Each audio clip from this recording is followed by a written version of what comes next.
Matrix inversion method का नाम देखा ना, मैट्रिक्स इन्वर्जन मेथड का नाम देखा, आपके जहन में इसकी इब्तिदा आनी चाहिए जो कि आपको याद रखनी पड़ेगी। इब्तिदा क्या है?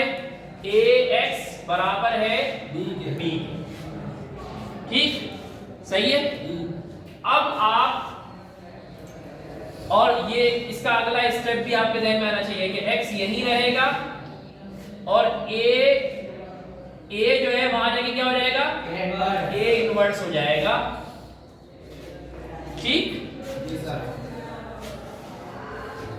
ये दो स्टेप आपके जहन में होने चाहिए। अब आप ये लिखोगे कि a क्या है, ये लिखोगे कि x क्या है, ये लिखोगे कि b क्या है। भाई ये दो स्टेप का सवाल में देख के कुछ नहीं किया, ये दो स्टेप आपको याद रखने होंगे। मैट्रिक्स इन्वर्जन मेथड आपने देखा है, इंग्लिश में लिखा हुआ आ रहा है सेक्शन सी में, बस आपने ये दो स्टेप कर लिए। फिर आप सोचोगे कि a क्या है, x क्या है, b क्या है। तो a, x और b आप किससे निकालोगे? अपने सवाल से निकालोगे। किससे निकालोगे मेरा बेटा? अपने सवाल से। सवाल में a क्या होगा? 2 माइनस 2, 3 माइनस 4 और 1, ये a हो जाएगा। 2, 3 माइनस 4 और 1। और b क्या होगा जो इक्वल के इस तरफ होगा? 14 और 28। और कैपिटल X क्या होगा? Small x small y। बेटा यहाँ तक बात समझ में आई? वो तो उस तरीके से ये वाला तरीका ज्यादा समझ में आया होगा आपको, सही है। अब क्या करना है मेरा बेटा? अब a को उठाना है और उसका a इनवर्स निकालना है। a से a इनवर्स निकालना है। a इनवर्स का तरीका क्या है? a इनवर्स का फार्मूला होता है adjoint of a upon adjoint of a upon determinant of a, adjoint of a upon determinant of a। adjoint of a क्या होता है? adjoint of a कैसे निकलता है बेटा? adj adjoint of a लिख दो। a कहाँ है? 2, 3 माइनस 4, 1 और अपॉन में डिटर्मिनेंट ऑफ a। डिटर्मिनेंट का मतलब ये सीधी लाइन है, 2, 3 माइनस 4, 1। मेरा बेटा एडजॉइंट कैसे निकलता है? किसी को याद है? शाबाश शाबाश, जहन पे जोर दें। सर पहले और चौथे को आगे पीछे कर दो। पहले और चौथे की सीटें तब्दील कर दो और इनकी साइडें तब्दील कर दो।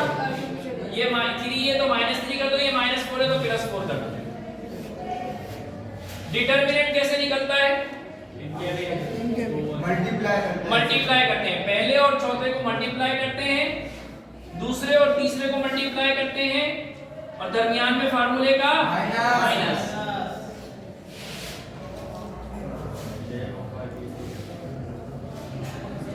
वन माइनस 3 4 2 और अपॉन में 2 माइनस माइनस प्लस 14। बेटा 14 ऐसे भी लिख सकते हैं और 1/14 यहां भी साथ में भी लिख सकते हैं। तो ये क्या हो जाएगा अगले स्टेप में? अगले स्टेप में मेरा बेटा हो जाएगा 1/14 और ये पूरा मैट्रिक्स ऐसे लिखेंगे 1 माइनस 3 4 2। ये किसका आंसर आया बेटा? नहीं, एडजॉइंट a का तो ये ऊपर वाला आंसर यहां आ गया था, नीचे डिटरमिनेंट ऑफ a का आंसर आया था। सॉल्व करने के बाद जो आंसर आया वो किसका आया है? a इनवर्स का आंसर आया। ठीक है मेरा बेटा, ये मैंने एक स्टेप में करवाया है, आपने हर स्टेप को अलग अलग बनाना है क्योंकि एक स्टेप में आपका आएगा नहीं। आप पहले इतना स्टेप करना, फिर a inverse is equals to ये लिखना, फिर a inverse is equal a inverse चलता रहेगा, ये अलग अलग स्टेप में आ जाएगा। मैंने एक लाइन में इसलिए कराया ताकि आपको परेशानी ना हो, समझने में आसानी हो। बेटा यहाँ तक समझ में आया? अब मैं दोबारा यहाँ तक दोबारा दोहरा रहा हूँ। मेरा बेटा आपने मैट्रिक्स इन्वर्जन मेथड देखा, आपके पास दो इक्वेशन थी, आपने जहन में जब मैट्रिक्स इन्वर्जन मेथड आया तो ये दो स्टेप आपके जहन में आने चाहिए। दो स्टेप आपने खुद से लिख लिए, इसके बाद आपने a x और b निकाला सवाल से। b निकालना बहुत आसान है, इक्वल के इस तरफ जो सिंपल नंबर होंगे ना वो b होंगे। x निकालना भी बहुत आसान है, स्मॉल x स्मॉल y, और a यहां से निकल जाएगा 2 3 -4 और 1, इसके कोएफिशिएंट x और y के कोएफिशिएंट। इसके बाद बेटा आपने a इनवर्स निकाला। a इनवर्स का फार्मूला है adjoint of a upon determinant of a। Adjoint of a निकालना आपको आता है, एडजॉइंट लिखा, फिर a लिखा, फिर एडजॉइंट अप्लाई किया। अप्लाई करने का मतलब ये कि पहले और चौथे की सीटें तब्दील कर दी, जगह तब्दील कर दी, और दूसरे और तीसरे की साइनें तब्दील कर दी। डिटरमिनेंट आपको निकालना आता है, दीवारें बनाई पहले a के आसपास, फिर पहले को चौथे से मल्टीप्लाई किया, दूसरे को तीसरे से मल्टीप्लाई किया, और दरमियान में फार्मूले का माइनस लिखा। अपॉन में 14 आया, अपॉन में 14 इस तरह भी लिख सकते हैं, और साथ में 1/14 करके भी लिख सकते हैं। ये हमारा क्या निकल आया बेटा, a इनवर्स।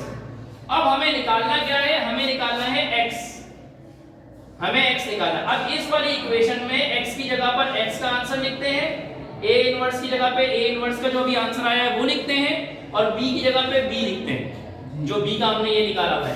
सही है मेरा बेटा? तो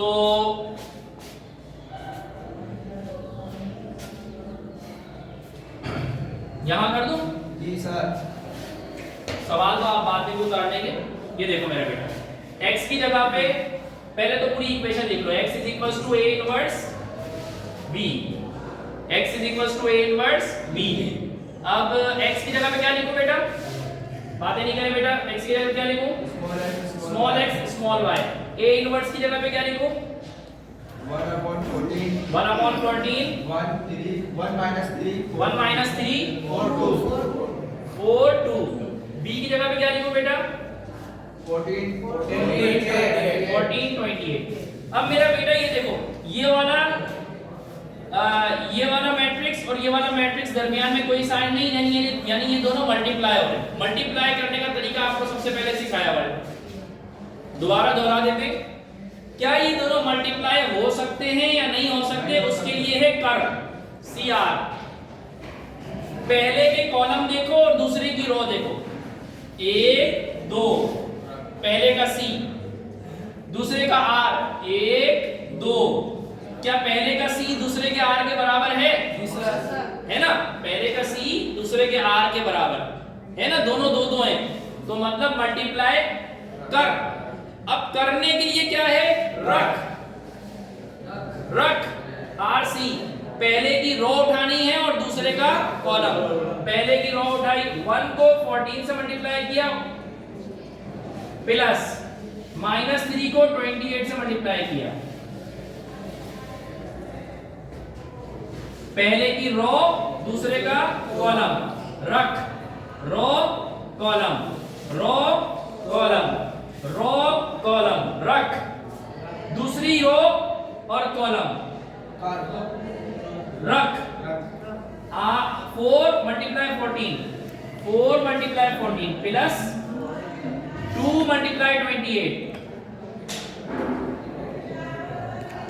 बेटा ये बता, वहां ये 1/14 अपनी जगह रहेगा। बेटा ये बताइए दरमियान में प्लस क्यों आया? मल्टीप्लाई में दरमियान में प्लस आता है, डिटरमिनेंट में दरमियान में माइनस आता है, भूल नहीं जाना बेटा। 1/14 अपनी जगह रहा बेटा, 1 को 14 से मल्टीप्लाई किया 14, बेटा 28 को 3 से मल्टीप्लाई करें, 25 दिया 75, 28 दिया 78, नहीं 3 × 24 84 और हाँ 84, 25 दिया 75 और 9 84, और माइनस का आएगा ये किसका आएगा बेटा, माइनस का आएगा। फिर ये पूरा माइनस का आएगा, और माइनस को प्लस से मल्टीप्लाई करेंगे तो क्या आ जाएगा, माइनस। 4 को 14 से करेंगे कितना आ जाएगा, 56, 28 को 2 से करेंगे कितना आ जाएगा, 56। बेटा आखिरी स्टेप, 2 स्टेप रह गए मेरा बेटा, अशारिफ तवज्जो। बाहर 1/14 चल रहा है मेरा बेटा, बाहर 1/14 चल रहा है। 14 में से 84 माइनस करेंगे कितना आ जाएगा, -70, और 56 और 56 प्लस करेंगे 112। अब बेटा 1/14 इस पूरे मैट्रिक्स के साथ क्या हो रहा है, मल्टीप्लाई, या यूं भी कह सकते हैं 14 इस पूरे मैट्रिक्स के साथ डिवाइड हो रहा है, और यूं भी कह सकते हैं 1/14 इस पूरे मैट्रिक्स के साथ मल्टीप्लाई हो रहा है। 14 70 से भी डिवाइड होगा और 14 112 से भी डिवाइड होगा। -70 से भी डिवाइड कर दो 14 को और 112 से भी डिवाइड कर दो 14 को। बेटा ये 14 1 दा 14 14 5 दा 70 -5 ऊपर आंसर आया और 14 8 जा 112। तो इसके x और y का आंसर क्या आया बेटा?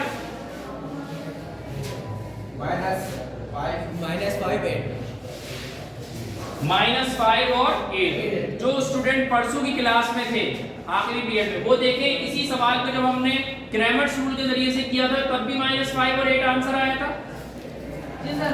है ना? तो फिर हमारा आंसर क्या हुआ? x y बराबर है 5 8 -5 -5 हाँ बेटा, क्रैमर्स रूल ज्यादा आसान था, ये ज्यादा आसान है? वो ज्यादा आसान था, लेकिन ये भी कोई इतना मुश्किल नहीं है। क्या ख्याल है? सिर्फ ये दो स्टेप अगर आपने समझ लिए और शुरू कर दिया ना, अगर आपने इस सवाल को करना शुरू कर दिया, जहन में स्टेप है आपके, तो कोई मुश्किल नहीं है ये। सही है बेटा? इब्राहिम समझ में आया है?